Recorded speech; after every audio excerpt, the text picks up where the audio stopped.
Hello, hello. I, I feel so honored to introduce our next speaker, Jin Dawod. She is a Syrian refugee who currently lives in Turkey. She is absolutely remarkable. I had the honor of sitting down with her yesterday and hearing her story. I left so emotional because she is so amazing and inspirational and the perfect ambassador for One Young World and everything that this organization stands for. So without a further ado, let's give a warm welcome to Jin.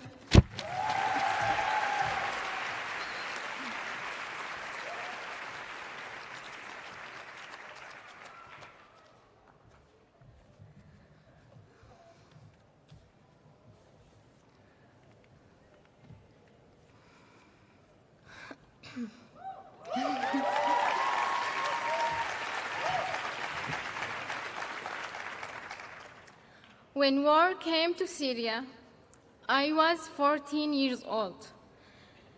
It came right to my doorstep. It was like a horror film every day. I know I am lucky. I escaped after a year with my family. But when we reached safety, I learned of a second kind of war.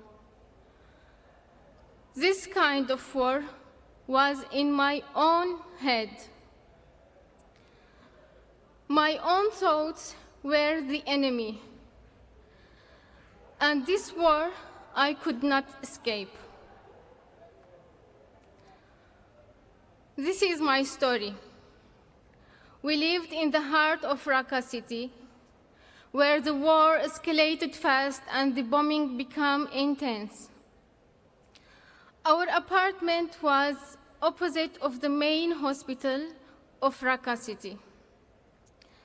We could hear screaming of people brought their died or dying relatives there. There were severed limbs on the street. I could see them from my window. This was from the barrel bombs filled with sharp objects. One day, the ISIS men occupied the abandoned home below ours. They put 3 huge anti-aircrafts right outside. Every night, we had to sit in a complete darkness and silence while they were listening to the aeroplanes. And those guns would start, and I would start shake with fear and stress. I hardly slept.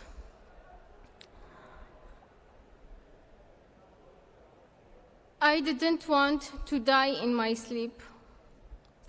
I wanted to see my family until my last breath.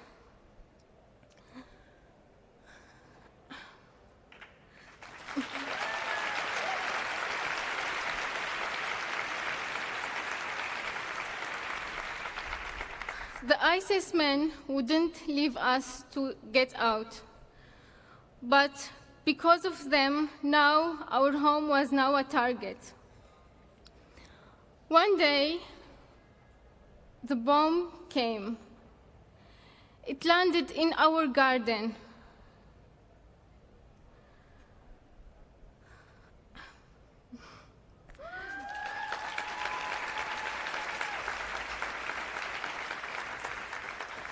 Maybe because there were some wind or a miscalculation, but it felt worse than an earthquake.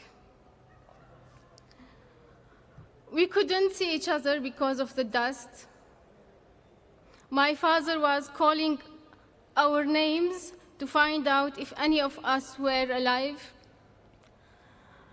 And one by one, we all called back. When he emerged, my 4 years old little brother He couldn't see. His eyes was blinded by the brightness of the bomb. Now, my room was exposed to the street, with no wall. But we were still stuck in the rubble of our home for another month. Then, one night, when the ISIS men were busy loading their guns, it was our moment to escape. At 4 a.m., we walked out with our pajamas and ran to the car. My father drove very fast, and when we reached the city center, he said, "Don't look." But I had already seen. There were human heads put on the railings around the main roundabout. That was when my heart broke.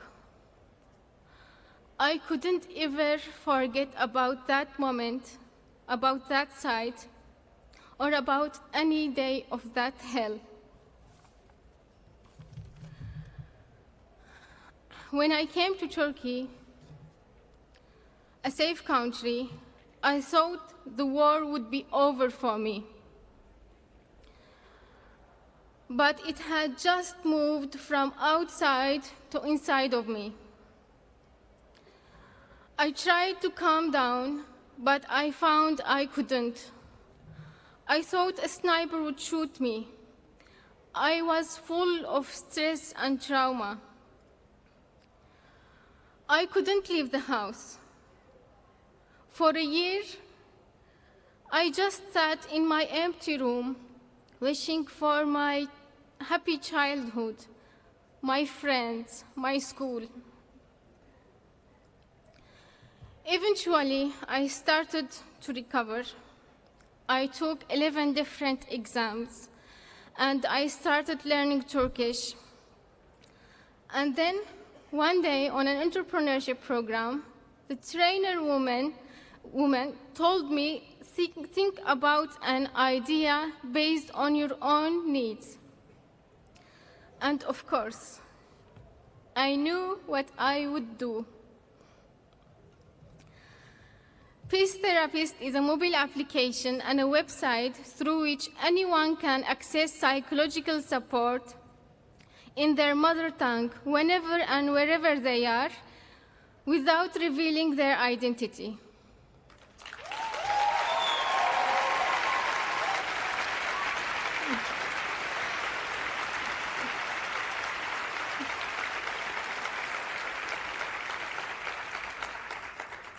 It is free for refugees traumatized by war.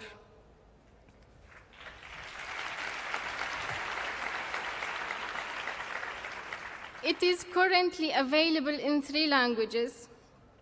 We went live this year after many years of hard work, and I have found that touching other people's lives for the better has helped me to forget about the horrible things I have seen.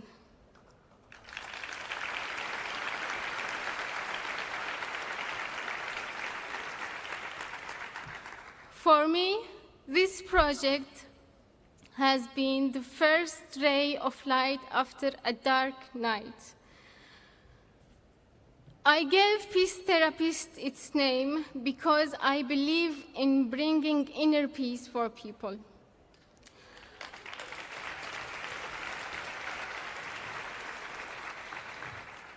It will make a contribution in the peace in the world.